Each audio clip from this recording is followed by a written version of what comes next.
এক ছেলে নিয়ত করছে আলেম হব, গরিব কি হব, আরো জোরে কি হব, আল্লাহ হযরত ইমাম আহমদ রাজা খান আলাইহি রহমাত তিনি বর্ণনা করেছেন তেনার কিতাবে।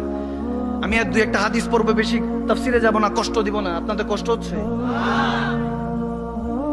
সে নিয়ত করলো, সবাই এলাকার কিছু থাকে না যে না তোমার দিয়ে হবে না, কি বলো না বলো, আলেম হওয়ার জন্য এখন তো সহজ হয়ে গেছে, তখন এত সহজ ছিল না, কিতাবাদি পড়তে হবে, ওলামায়ে কেরামের কাছে যেতে হবে, এখন তো পানি ভাত হয়ে গেছে, তারপরেও তো দেন না নিজের সন্তানকে মাদ্রাসায়।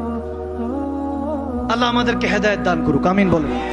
তো যখন আলেম হবে নিয়ত করছে, জঙ্গলে চলে গেছে, মানুষের পারওয়া করে না, এতিম তো কে করবে, এতিমের কেউ শুনে না, এতিমের কেউ নাই, কিন্তু একজন আছে, তিনি কে?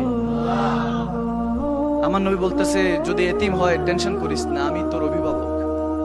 সুবহানাল্লাহ বলেন না সুবহানাল্লাহ। এতিমদের উপর আমার নবীর হাত থাকে, আল্লাহর হাত থাকে, সুবহানাল্লাহ পড়ে। জঙ্গলে চলে গেছে, পড়াশোনা করতেছে। এখন রাজার এক রাজকুমারী, ওই রাজার রাজ্যের রাজকুমারী প্রিন্সেস জঙ্গলে শিকারের জন্য বের হয়েছে, হঠাৎ করে দল থেকে আলাদা হয়ে গিয়েছে। ঘুরতে ঘুরতে এখন সন্ধ্যা হয়ে গেছে, রাত হয়ে গেছে, বাঘ ভাল্লুক আছে, কি করবে দেখতেছে, একটা ছোট্ট কুড়ের ঘরের মতো দেখা যায়, আলো জ্বলছে, কাছাকাছি গেল, নক করলো, ভিতর থেকে যুবকটা বের হয়ে আসলো, বলতেছে কি চাই? বলে আমি রাজকুমারী, আমি একটু আশ্রয় চাই, আমি একটু পেরেশানি আছি, আশ্রয় চাই। তখন বলতেছে এখানে তো আমি আশ্রয় দিতে পারবো না, আমি একটা যুবক মানুষ ভিতরে। বলে আমি কোনো সমস্যা নাই, আমার কোনো সমস্যা নাই, আপনার সমস্যা না থাকলে আমাকে আশ্রয় দিন। তখন ওই যুবক বলতেছে আচ্ছা ঠিক আছে। এখান দিয়ে ওই মেয়েকে ঘরের মধ্যে ঢুকালো, রাজকুমারী ঘরে। রাজকুমারী দেখতে তো সুন্দর মাশাআল্লাহ, প্রিন্সেস বসে আছে এক কোনায়, রাত গভীর হচ্ছে, এদিক দিয়ে রাজা কিন্তু তালাশ পাঠাইছে, দেখো খোঁজ করো আমার রাজকুমারী কই, কিন্তু খবরদার কেউ যাতে না জানে। যখন তালাশে পাঠিয়েছে, দেখা গেছে সকাল পর্যন্ত ওই রাজকুমারী চুপটি করে বসে আছে। যুবক চেরাগ জ্বালিয়ে কিতাবের মধ্যে মনোযোগ, কোনো দিকে আর তাকায় না। দেখতে দেখতে সকাল হয়ে গেল, যুবতী বের হলো। রাজকুমারী যখন বের হলো, দেখতেছে প্রজারা এসে অপেক্ষা করছে, মন্ত্রী পেয়াদা নিয়ে। বলে রাজকুমারী আপনি ঠিক আছেন? বলে আমি ঠিক আছি, সত্য ঘটনা বলছি। আল্লাহ হযরত ইমাম আহমদ রাজা উনি বর্ণনা করেছেন। আল্লাহু আকবার বলতেছে, যখন রাজা দেখেছে, রাজা এসে তো মেয়েকে পেয়েছে, বাবার প্রতি, বাবা মেয়ের প্রতি কিন্তু একটা ভালোবাসা অন্যরকম থাকে। বাবা জড়িয়ে ধরে কান্না করছে, মা তোমার ঠিক আছো তো? ঠিক আছি, কোনো সমস্যা নেই? বলে না।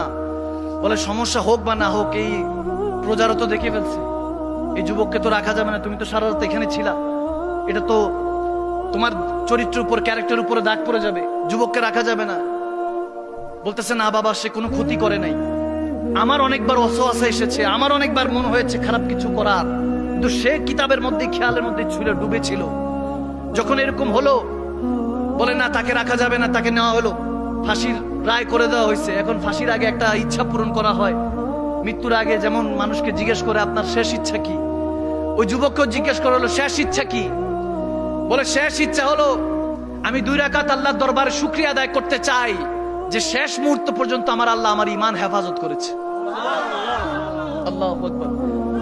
যখন বলতেছে কি বলো? বলে হ্যাঁ, যখন ওই খাতুন, ওই রাজকুমারী আমার সামনে ছিল, আমারও ইরাদা খারাপ হয়েছে, কিন্তু হঠাৎ মনে হয়েছে আমি তলাবে ইলম, আমার নবী বলেছেন যারা ওয়ারাসতুল আম্বিয়া, তলাবে ইলম, যারা আলেমে দ্বীন হবে কিংবা সে পড়াশোনায় থাকবে, তাদের উপর আল্লাহ রহমতের চাদর থাকে। আমি নবীর ওয়ারিস, তারা নবীর ওয়ারিস যখন চিন্তা করেছি, তখন খারাপ কোনো কিছু আমার ভিতরে আসতে দেই নাই।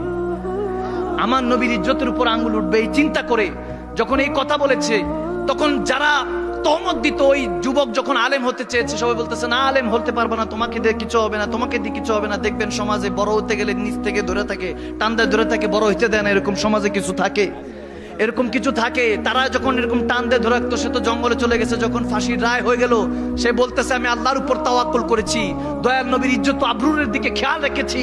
যখন রাজাই খবর শুনলো, ওই বাদশা যখন খবর শুনলো যে এরকম যুবক, তখন বাদশা ডেকে এনে বলতেছে তোমাকে তো ফাঁসি না, তুমি এই মসনদে বসার মতো যোগ্যতা রাখো, আমার মেয়ের সাথে তোমার বিয়ে দিয়ে দিব। সুবহান আলেমে দ্বীনও হলো, মসনদের বাদশা হলো। সুবহানাল্লাহ পড়েন না।